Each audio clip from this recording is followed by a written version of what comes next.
তো আমাদের যে বস, ওনার নাম হচ্ছে বিস্কুট আর কি। বেসিক্যালি ওনার নামে আছে কোম্পানিটা।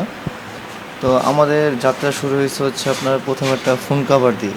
আমরা যখন কাজ শুরু করি তখন ফোন কাভারের পিছনে আমরা এমন মানে মানুষের পোর্ট্রেট বা বিভিন্ন পছন্দের একটা মানুষের থাকে না পছন্দ, বিভিন্ন জিনিস পছন্দ থাকে, ওইটা দিয়ে আমরা কাজ শুরু করি।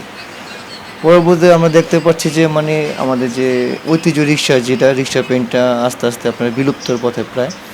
তো এই কারণে আমরা চিন্তা করলাম যে আমাদের যে প্রতিদিনের যে ব্যবহার যে জিনিসপত্রগুলো আছে, প্রোডাক্টগুলো আছে, ওগুলোর ভিতরে আমরা আর্ট করি।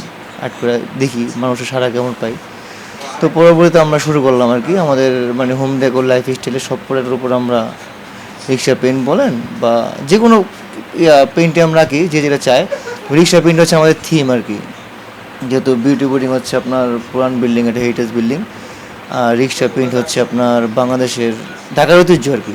তো এটা আমার রিক্সা প্রিন্টিং তারপর পুরান ঢাকা কেন্দ্র করে মেনলি আর কি প্রথম যাত্রা শুরু করে। তো এই কারণে আমরা এখানে অফিস নিচ্ছি। রিক্সা প্রিন্টারে আমাদের মানে ধুয়ে রাখতে পারি, মানুষের দ্বার প্রান্তে পৌঁছাতে পারি, এই কারণে আর কি আমরা রিক্সা প্রিন্টারে বাইসা নিচ্ছি, যাতে এটা সংরক্ষণ করতে পারি আর কি আমরা।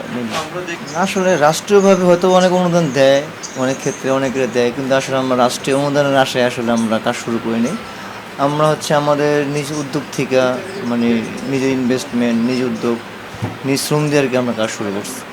তখন যদি এটা যদি রাষ্ট্র যদি উদ্যোগ নেয় বা ইনভেস্ট করতে চায় করতে পারে, এটা একটা ভালো একটা মাধ্যম আর কি। আমাদের বাংলাদেশের যে ঐতিহ্যগুলো আছে, শুধু রিক্সা পেইন্ট না, মানে যে কোনো ঐতিহ্যবাহী জিনিসগুলো বা শিল্পকর্মগুলো টিকে রাখার জন্য সরকারের উদ্যোগ নেওয়া উচিত আসলে। এটা আমার যা মনে হয় আর কি, এজ এ আর্টিস্ট হিসেবে আমার মনে হয় যে সরকারের উদ্যোগ নেওয়া উচিত, যে বাংলাদেশের যে বিভিন্ন ঐতিহ্যবাহী ভবনগুলো বলেন, শিল্পগুলো বলেন, এগুলো বাজার রাখা উচিত আমাদের উচিত, সরকারের উচিত আর কি। হ্যাঁ, আমাদের যদি আমাদের এই রিক্সা প্রিন্টের পণ্য বা যদি কোনো কাস্টমাইজ পণ্য পেতে চায়, সেক্ষেত্রে আমাদের একটা পেজ আছে বিস্কুট ফ্যাক্টরি। এটা হচ্ছে আমরা ফেসবুকে আজকে প্রায় 2013 সাল থেকে আমাদের যাত্রা শুরু।